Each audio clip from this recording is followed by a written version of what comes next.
What is good, Foundation Nation? We're here today with a review of the Lone Star Disc Tumbleweed.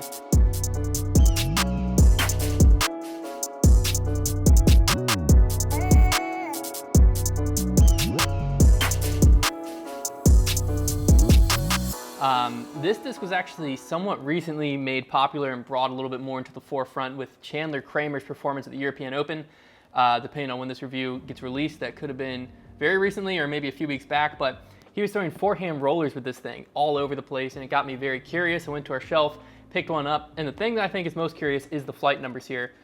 You know, flight numbers a lot of times are a lie, but this thing, 10.6, -4.1. -4, putting that number there, just makes me want to throw this disc so bad, because I love super flippy discs. I love discs you can just rip out flat and get down to roller angles, and I love, you know, crazy lines. So that's what I'm hoping to get out of this disc. Trying to find a comparison.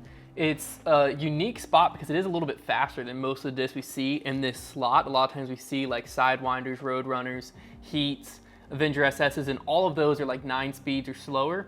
And so I was struggling a little bit to find a comparison, and then I saw the more recent release of Streamline, the Jet. 11.5 -3.2 is what it claims. Looking at the rim, you can definitely tell the Jet's going to be a little bit more stable, if I had to guess. But I think it's going to be at least a somewhat good comparison, kind of in that same, you know, same range, and they're both in similar plastics. This is the Alpha plastic from Lone Star Disc. And yeah, so we're going to get some measurements between the two so that we know kind of what to expect, which one's faster, which one's stuff like that.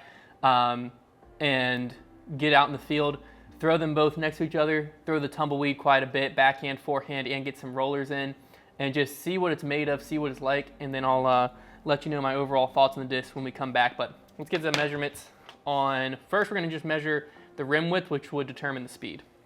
All right, so the Tumbleweed comes in at 21.5 millimeters on that rim width there. And then we have the Jet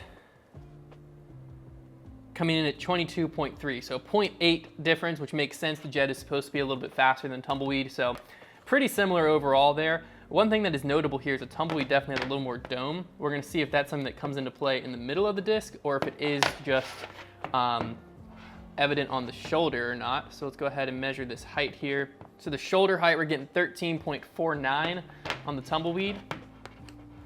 And here on the Jet, we're getting 13.35. So they're actually about the same shoulder height wise. It's just that the Tumbleweed pops up a little bit more in the middle here, which you would think is going to give it a little bit more glide. And yeah, we'll see how these both roll out there.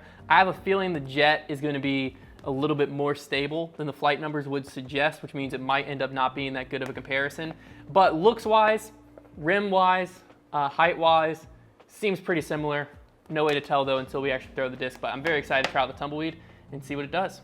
All right, so this first throw I didn't really get behind too much, just wanted to see how understable this disc truly was, and you can see it is very understable.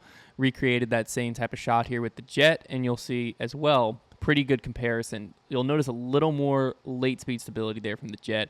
This one I really ripped on a big spike HYZER angle to see, and it gets up to flat, HYZER's out, so definitely very flippy to come out of a shot like that, and the Jet is able to accomplish a very similar thing. No real differences there.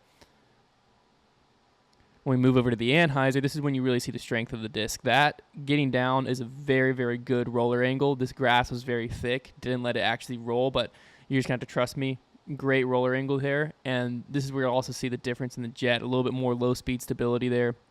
Not quite as good of a roller angle.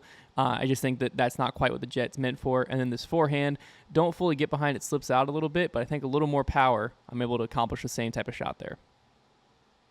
All right, back in studio with the Tumbleweed. I was very impressed with this disc in the field. The grass was definitely thick out there, which I think limited the rolling, but with how flippy this disc is and how it got to the ground, you could definitely tell you'd get some really good distance rollers out of this.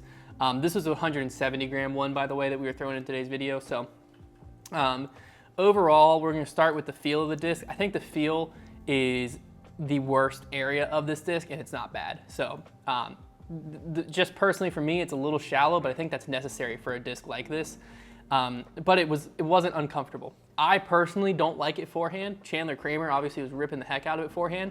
Personally, it's a little too shallow for mine, but backhand, I had no problems being able to get behind this disc. So I'm gonna go with an 8.1 for the feel score.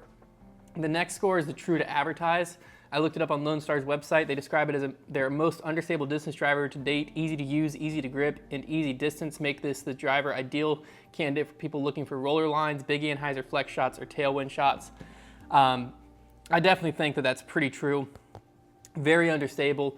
You could throw it, I was throwing it on a lot of hyzer really high and getting it to flip up to flat. I don't think that's really what I would ever use it for. I would definitely just use this in my roller utility shot or standstill distance type shot. But for a beginner or someone looking to step into that distance driver market, it's a great disc. I think people will be able to get really good flex shots out of it and really, really enjoy this. But true to advertise, very true to advertise. I'm gonna go with 9.0 on true to advertise.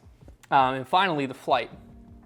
I think a disc like this out of the box is somewhat hard to find, mainly because what was unique about it is whatever angle I gave it, whether it was ANHYZER, flat, or a little bit of hyzer. If I gave it a lot of hyzer, it's not obviously gonna get all the way to the roll, but every single one of those angles, it hit the ground on basically the same roller angle. So it'd basically get all the way over, and it seemed like once it got to about this angle, instead of trying to pan or trying to overturn, it would just get down to the ground. So what it allowed is a player like me, who's not super proficient at rollers, I was able to hit the ground on a good roller angle every time. Even on forehand, again, it slipped out a little bit, but I think if I were to give it a little more height, it would have got down to that same angle. And like I said, the grass in the field we were in was grown up a little bit, so we couldn't quite see it finish, but you could see it hit and start to roll. And a disc this flippy on the right grass is gonna get all the way over. So what I like about it, and if I'm ever in a situation where I'm going to a course and know I'm gonna throw rollers, this is gonna be the one on the market I personally choose, because I can just throw it and know if I'm a little off on my angle, it's gonna get to the ground on a consistent roller angle, and I'm gonna be able to trust exactly what it's gonna do.